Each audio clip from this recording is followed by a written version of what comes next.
Camp Armor, c'est une association qui a été créée en 1968 à Douarnenez par des parents d'enfants en situation de handicap mental. Aujourd'hui, Camp Armor, c'est 1300 personnes accompagnées, c'est à peu près 500 salariés CDI et c'est plus d'une trentaine d'établissements répartis dans tout le Finistère Sud.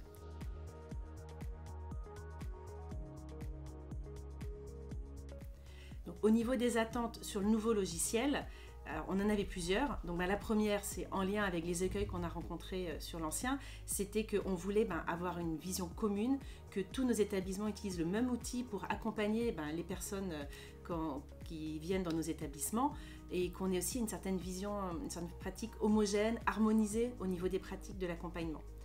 De la même manière, en lien, il y a tout ce qui touche au projet personnalisé.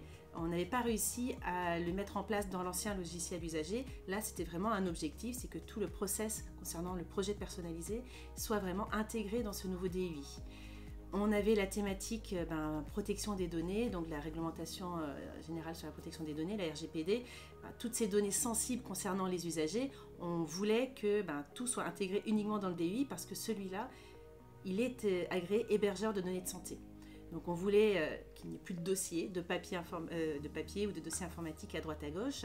Et puis surtout, on voulait aussi arrêter tous les petits outils qu'on pouvait en particulier avoir sur Excel pour sortir des statistiques et que tout provienne du DUI.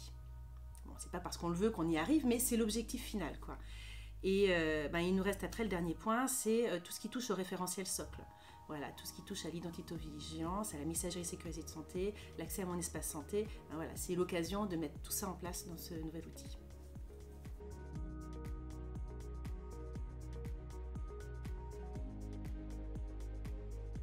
Chaque directeur en fait, de ces établissements référents faisait partie du COPIL.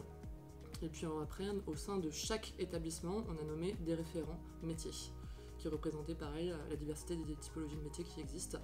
Généralement, on avait entre 3 et 4, avec une infirmière, s'il y en avait une, un responsable de service, un moniteur éducateur et un personnel administratif. La communication est essentielle sur ce projet et j'intervenais du coup à chaque CODIR, soit une fois par mois, pour faire des points d'avancement sur le projet. J'ai réalisé des supports de sensibilisation qui étaient diffusés par les responsables de service auprès des équipes pour les sensibiliser au Ségur. Et ça a touché à la fois la partie RGPD, données sensibles, l'identité-vigilance et la partie également mon espace santé.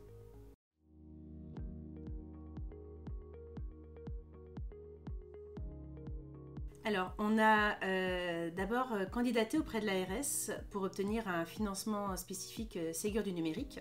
Donc, notre première candidature n'a pas été retenue. On a été retenu dans la phase 2.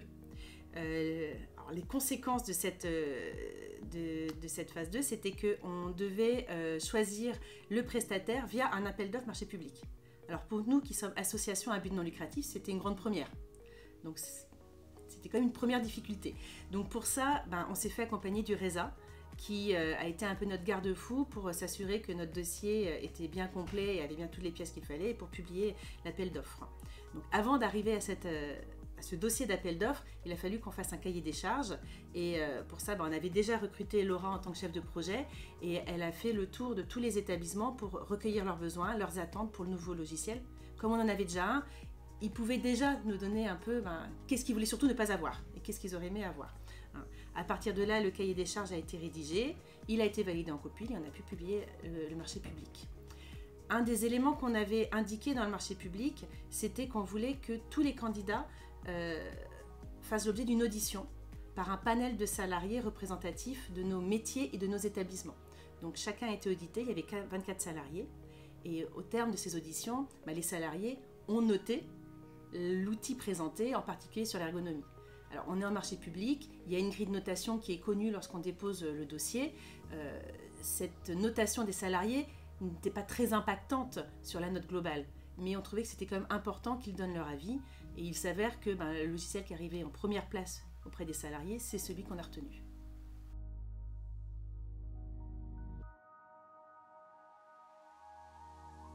On a été accompagné par un chef de projet de Teranga qui nous a suivis tout au long du projet pour définir la partie planning, la partie formation, la partie reprise de données, la partie paramétrage et qui était là au quotidien sur le projet pendant ces 2 ans.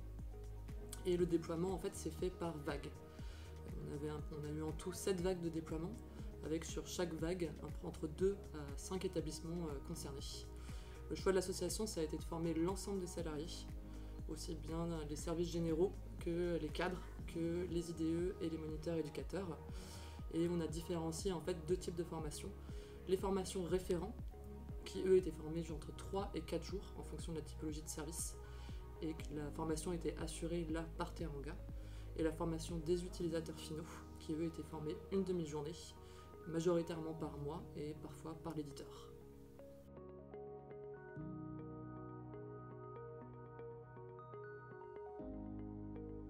Le premier point important, c'est qu'on a fait le choix de recruter un chef de projet en interne, en CDD, pour mener ce projet. C'était une première à Camp Narmor, parce qu'on a déjà eu d'autres projets à mener, mais là, c'était vraiment la première fois qu'on recrutait quelqu'un à temps plein, 100% dédié sur ce projet. Et ça nous a vraiment été aidant parce que Laura a vraiment eu ce rôle de chef d'orchestre en fait. Elle nous a vraiment aidé dans le pilotage du projet. C'était elle qui suivait aussi au niveau du temps, qui nous rappelait à l'ordre quand on prenait un peu trop à prendre des décisions. Quand il a fallu planifier toutes les formations, elle s'en est chargée et ça, Dieu sait que c'est énergivore.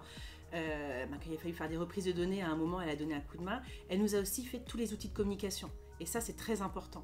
Communiquer auprès des équipes pour expliquer tout ce que les référentiels SOC qui sont comme des nouveautés, voilà, ou pour les différentes fonctionnalités qu'on voulait mettre en œuvre dans l'outil, elle a donné tous ces outils-là, quoi.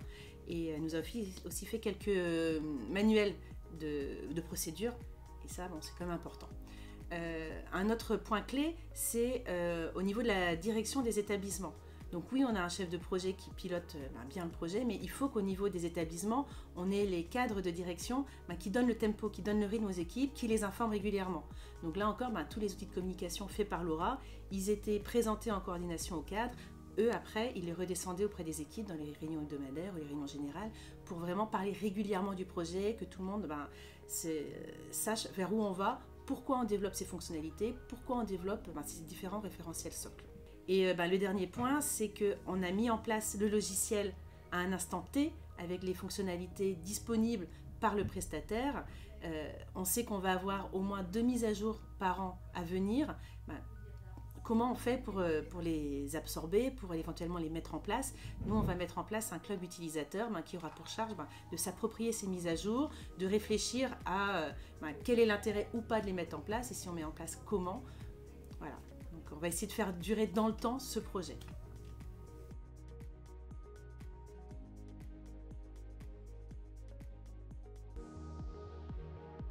Un impact fort, comme ce qui a été dit, les salariés étaient déjà habitués à avoir un DUI informatisé, donc cette moyen d'appropriation était OK. Par contre, tous les socles du Ségur, il y avait peu ou pas de connaissances. Nous, pour y répondre, on a monté des groupes de travail sur chaque socle. On a été également accompagné par le GCS Santé pour réaliser des ateliers en interne sur le sujet. Et après, on a travaillé énormément sur la sensibilisation. Il y a un ambassadeur de Mon Espace Santé qui est intervenu pour sensibiliser l'ensemble des cadres de l'association. On a monté des supports de diffusion qui ont été relayés auprès de l'ensemble des salariés. Et on a mis en place une boîte à outils, une ressource documentaire qui est accessible en fait à l'ensemble des salariés pour aussi sensibiliser nos personnes accompagnées.